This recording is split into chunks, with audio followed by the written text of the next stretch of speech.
Hello students, welcome to all of you at your own YouTube channel physics math solution. बच्चों, आप लोगों को पता है हम हमारा चैप्टर करने लग रहे हैं लाइफ प्रोसेस, और उसको करते करते हम कहाँ तक आ गए हैं? ट्रांसपायरेशन तक, यानी ट्रांसपोर्ट तक। कैसे ट्रांसपोर्ट होता है वाटर एंड मिनरल, हमने हमारे लास्ट टॉपिक में किया था, लेकिन उसका मैकेनिज्म रह गया था हमारा करना। वो मैकेनिज्म क्या है, यानी ये सारी जो प्रोसेस है वो होती किस तरीके से है, उसके बारे में बच्चों आज हम करेंगे। आज हम करेंगे mechanism of transport of water and mineral in plant. Plant में वाटर और मिनरल का ट्रांसपोर्ट किस मैकेनिज्म के थ्रू होता है, यानी उसका मैकेनिज्म क्या क्या है। तो बच्चों, आज का हमारा टॉपिक शुरू करने से पहले हमारी वीडियो को लाइक कर दीजिए, ज़्यादा से ज़्यादा शेयर कीजिए। चलिए स्टार्ट करते हैं। हमारा आज का टॉपिक है मैकेनिज्म। इसमें क्या होता है बच्चों, इसके मैकेनिज्म में क्या है, आप लोग इसको देख सकते हैं। हमने हमारे लास्ट टॉपिक में एंडोडर्मिस है, रूट कॉर्टेक्स है, एपिडर्मिस है, रूट हेयर है, इन सब के बारे में बहुत अच्छे से पढ़ा था और ये बताया था कि इसका मैकेनिज्म समझने से पहले आप लोगों को इसके बारे में करना पड़ेगा।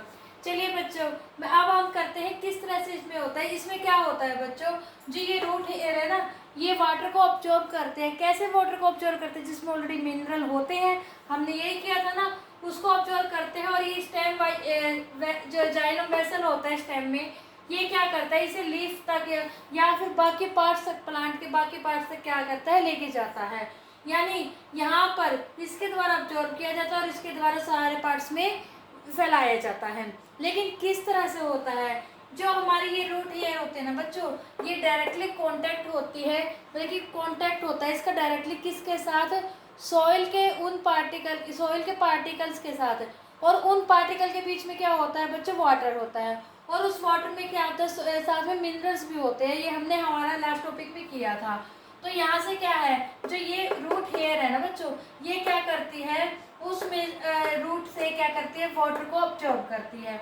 और ये यहाँ से आप लोग देख सकते हैं, ये क्या है, ये सॉइल है, ये सॉइल पार्टिकल है, इसके ऊपर क्या है, वाटर, एक इनके यानी इनके अंदर जो वाटर है वो है। तो उसके बाद क्या आती है, सेल टू सेल पास होता जाता है। पास होके क्या करता है, ये रूट यहाँ तक पहुँच जाता है, यहाँ से क्या होता है, ट्रांसपोर्ट होता है। लेकिन सेल टू सेल कैसे पास होता है? यहाँ से रूट हेयर के बाद ये कहाँ जाता है बच्चों? ये जाता है एपिडर्मिस में। कहाँ जाता है? एपिडर्मिस में। एपिडर्मिस से सेल टू सेल, जैसे अभी हमने कहा है भी, क्रॉस होता जाता है, ट्रांसपोर्ट होता जाता है। उसके बाद कहाँ पहुँचता है बच्चों? रूट कॉर्टेक्स में। रूट कॉर्टेक्स से कहाँ जाता है बच्चों? रूट कॉर्टेक्स से जाता है बच्चों ये एंडोडर्मिस में। कहाँ जाता है?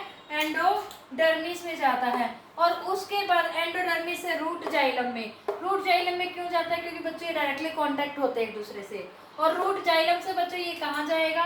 रूट जाइलम से जाएगा बच्चों ये स्टेम में, यानी जाइलम वेसल में जाएगा, जो कि हमारे स्टेम के अंदर प्रेजेंट होता है। और यहाँ से वाटर कहाँ जाएगा बच्चों? यहाँ से जाएगा ये लीफ में। एक बात और बच्चों, जो हमारे लीफ होते हैं ना, आपको पता है फोटोसिंथेसिस करते हैं, ये फूड बनाते हैं। ये फूड बनाने में जो यहाँ से वाटर होगा ना, उसका सिर्फ और सिर्फ 1 या 2% ही अब्जॉर्व करते हैं फूड बनाने के लिए। कितना यूज करते हैं? 1 या 2%। और जो बाकी होता है ना वाटर, वो क्या होता है, उसका लॉस हो जाता है। कहाँ से? ट्रांसपायरेशन से क्या होता है?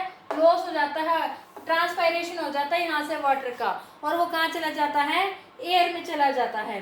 कहाँ चला जाता है बच्चों? एयर में। लेकिन अब सबसे बड़ी बात ये आई भी, जो ये रूट हेयर है, ये अब्जॉर्व कैसे करते हैं पानी को? यानी जो सॉइल के अंदर पानी होता है बच्चों, चाहे आप लोगों ने कोल्ड ड्रिंक पीते हो, शीशी में से, बोतल में से कोल्ड ड्रिंक पीते हो, वो जो कोल्ड ड्रिंक होती है वो आपके मुंह तक ऊपर कैसे आती है? वो ऐसे आती है बच्चों, जब आप उसमें उसको सक करने की कोशिश करते हो, यानी उसको खींचने की कोशिश करते हो ऊपर की साइड, तो क्या होता है, जो टॉप का प्रेशर होता है वो क्या हो जाता है? रिड्यूस हो जाता है। क्या हो जाता है? टॉप में प्रेशर रिड्यूस हो जाता है। और जो बॉटम में प्रेशर होता है वो कितना हो जाता है? वो बॉटम का प्रेशर क्या हो जाता है? हाई प्रेशर हो जाता है। कहाँ पर? बॉटम में। जिस वजह से क्या होता है, जो कोल्ड ड्रिंक होती है वो ऊपर की तरफ मूव करने लगती है। सेम प्रोसेस क्या होती है यहाँ पर, इधर होती है। क्या प्रोसेस होती है? जो पानी यहाँ पर रूट के पार्टिकल के अंदर नीचे था, और यहाँ पर क्या किया हमने अभी अभी देखा भी, जो ट्रांसपायरेशन हो रही है पत्तों से, यहाँ पे लॉस हो रहा है, तो उसको बार बार पानी की जरूरत है, तो एक साथ वो कैसे आ रहा है? तो बच्चों यही प्रोसेस हो रही है। इसमें भी जो रूट हेयर है, रूट हेयर क्या करते हैं, जो सॉइल पार्टिकल्स के डायरेक्टली कांटेक्ट में जो ऊपर के पार्टिकल हैं, वहाँ पे क्या हो जाता है? प्रेशर रिड्यूस हो जाता है। और बॉटम में क्या होता है?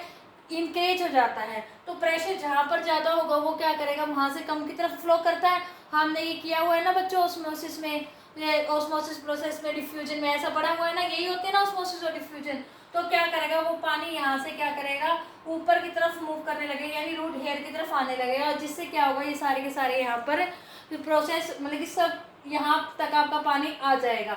रूट हेयर के द्वारा सेम इसी प्रोसेस के द्वारा क्या होता है, पानी को अब्जॉर्ब किया जाता है।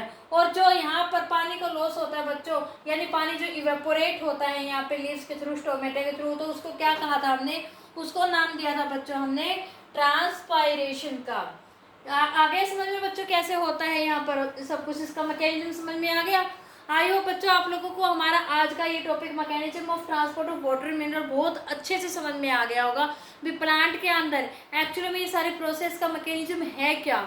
अगर फिर भी बच्चों कोई डाउट है तो आप हमारे कमेंट सेक्शन में कमेंट करके पूछ सकते हैं। और अगर आपको हमारी आज की वीडियो अच्छी लगी है तो हमारी वीडियो को लाइक कीजिए, शेयर कीजिए, और हमारे चैनल को सब्सक्राइब कीजिए, और बेल आइकन दबाना ना भूलें, ताकि हमारे लाइफ प्रोसेस से रिलेटेड और जितने भी टॉपिक है वो जैसे ही हम उसकी वीडियो अपलोड करें उसका नोटिफिकेशन आपको मिल जाए। तो बच्चों तब तक के लिए good bye and take care. Thank you so much बच्चों।